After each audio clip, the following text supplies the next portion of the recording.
When it comes to getting an ultimate descendant, you have two choices. The first is spending money, and two is farming specific missions to give you a small chance to give you an ultimate part for that descendant. You clicked on this video because you want to get your ultimate descendant as fast and as efficient as possible. I'll be showing you the best way to farm an ultimate descendant currently in the game. Let's first start on which descendant you're going to need to use. Her name is Sharen because of this specific ability called Activate Camouflage. This will grant you the ability to go invisible. We can also be able to increase the invisible duration even further with this module called Skill Extension. This will increase your skill duration, aka your camouflage will last longer when activated. So the number that you're seeing on the right side of the camouflage, that green number is the module. So I can be able to go invisible for 13.3 seconds. So the more you upgrade the module, the longer you'll become invisible. Once you have these two things, we are now going to need to know how we can be able to farm amorphous material patterns. This is an endgame item that will increase your chances to get your ultimate part. You are going to look for the amorphous material pattern that have the number between 54 through 127. These will be available in the hard mode, but if you cannot be able to access hard mode, then look for the numbers that are below 54, but the chances on the ultimate parts are going to be very low. To look for your specific amorphous pattern, you would first need to open your map and head to the left called Access Info. Once you're there, go to the core materials and search up which ultimate you are going to farm. For me, it is Ultimate Bunny. Hover over your specific item and then press the tracking button. For me, it is you, but for you, it may be something else. You can know when you're tracking it is when you see this green icon on the top left. You can also see where to farm that item called Acquisition Info. For me, it's F, and for you, it may be something else. So once you press the Acquisition Info, it will show you where you could be able to get the code. You can also see where to farm that item. If you are a solo player, then go for the Void Fusions, but if you play with friends, then go for the Intercept battles. But I prefer doing the Void Fusions. Once you click on the mission, it tells you what amorphous pattern it will drop.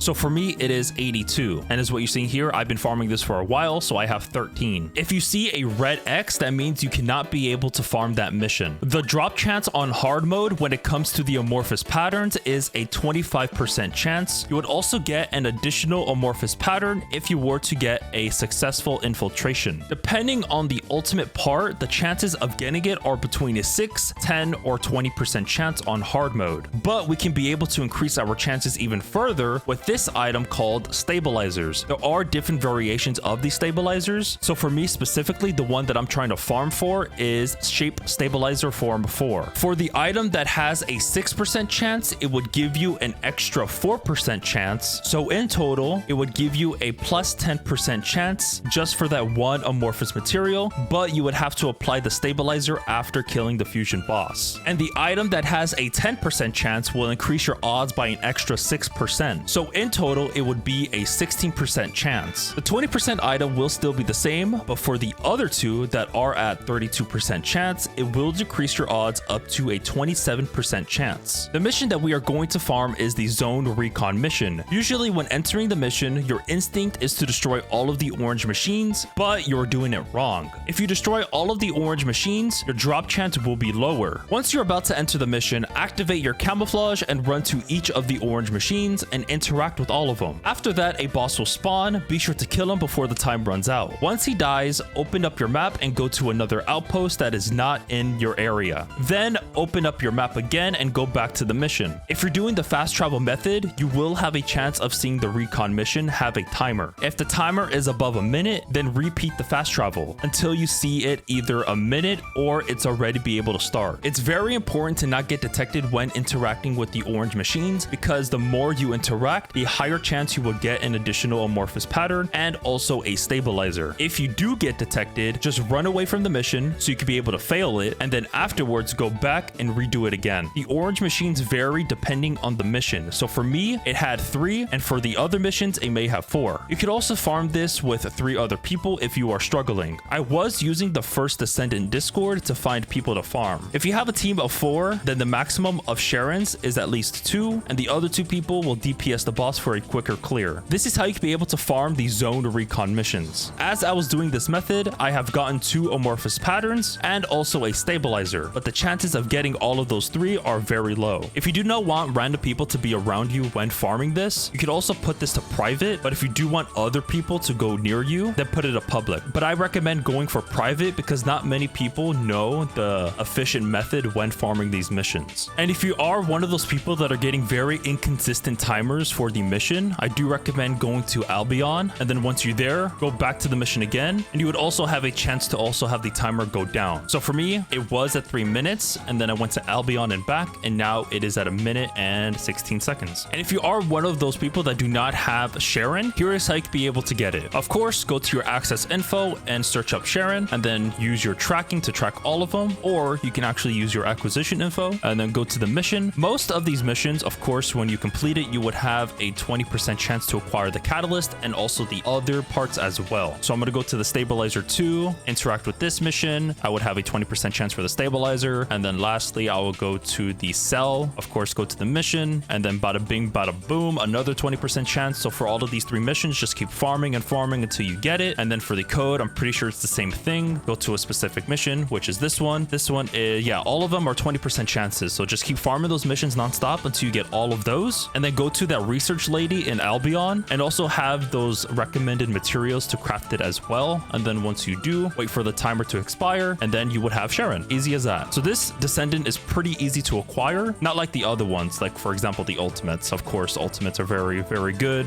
but they take longer to get. Once you have gotten your amorphous pattern, you will need these void shards. Depending on the void fusion, it will tell you how many of the void shards you'll need. So for me specifically, the one that I'm farming is for Bunny, one of the parts, and the materials that I would need to activate this mission are 39 inorganic void shards and 6 organic void shards. So there are 4 shards in total. Currently, I have 3 out of the 4. I'm going to show you or tell you the names for what they are. The first one is monomer void shard. The second one is organic void shard. The third one is inorganic void shard, and the last one is polymer shard. A polymer shard looks like that little spiky triangle is what you're seeing here. To get these void shards, you would need to complete these void fragment missions. Those look like these of those little icons that you're seeing in the middle. So this mission will give me 13 inorganic void shard and also organic void shard. And then for this one, it would give me these. You will also need a descendant that corresponds to the mission element. So for this one, as what you're seeing here, it is toxic. And then for this one, it is toxic as well. Let me see if I can find another one. Oh, this one's fire. So this one is fire. So you're going to need a fire descendant. And then of course, you're going to need a toxic descendant. So for me, I have a toxic descendant, aka Freyna. So there are going to be fire, chill, toxic, electric, and non-attribute fragments. And I'll show you what they look like. So the one that I'm heading to right now is a toxic fragment, as what you see from the look of it. Of course, if it's like a fire, it would have a fire element to it, going from electric